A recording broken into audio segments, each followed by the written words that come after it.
থানসার slogan আসলে কি? কার স্বার্থে? কিসের থানসা? থানসা স্লোগানে কি লাভ হয়েছে জনজাতিদের? একাধিক প্রশ্ন তুলেছেন প্রদেশ বিজেপির সভাপতি রাজীব ভট্টাচার্য। মথার থানসা স্লোগান খণ্ডন করতে গিয়ে কি ছিল প্রদেশ বিজেপির সভাপতির বক্তব্য, দেখুন। আজকে জনজাতি দরদি কথা বলছেন, অনেকে মায়া কান্না কাটছেন যে থানসা থানসা থানসা। আমি জিজ্ঞেস করতে চাই আপনাদের মাধ্যমে, এই যে থানসা থানসা আপনারা বলছেন, এই ত্রিপুরা রাজ্যে কয়জন জনজাতি ডাক্তার আছে, কয়জন জনজাতি ইঞ্জিনিয়ার আছেন, কয়জন প্রফেসর আছেন, কয়জন প্রিন্সিপাল আছেন, কয়জন টিসিএস অফিসার আছেন? হাতে গোনা কয়েকজন জনজাতি। কেন তারা হয়নি?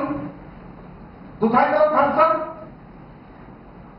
কারণ 25টা বছর এই রাজ্যে কমিউনিস্টের শাসনে জনজাতিদের শিক্ষার আলো থেকে কত পিছিয়ে রাখা যায় তার প্রয়াস হয়েছে, এখনো হচ্ছে। আমাদের মুদ্রা হওয়া দরকার যে জনজাতিদের বিকাশের জন্য সবচেয়ে প্রায়োরিটি বেসড আমাদের কাজ করতে হবে কি? শিক্ষা, স্বাস্থ্য, অবকাঠামোর উন্নয়ন। কই, আমরা তো ওই ব্যাপারে আন্দোলন করছি না। আমরা বলছি গ্রেটার ত্রিপুরালে, আলাদা ত্রিপুরালে থানসা। আর কিসের থানসা? থানসার উন্নয়নের জন্য কথা বলতে হবে।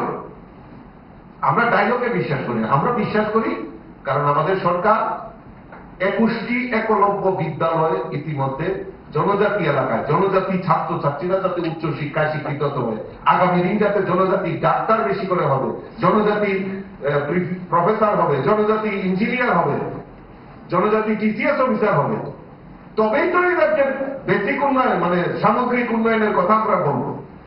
ওই গ্রেটার ত্রিপুরাল্যান্ড নিয়ে থানসা থানসা বলে রাস্তায় দাঁড়িয়ে আন্দোলন করে সময় নষ্ট করার কোন প্রয়োজনীয়তা নেই।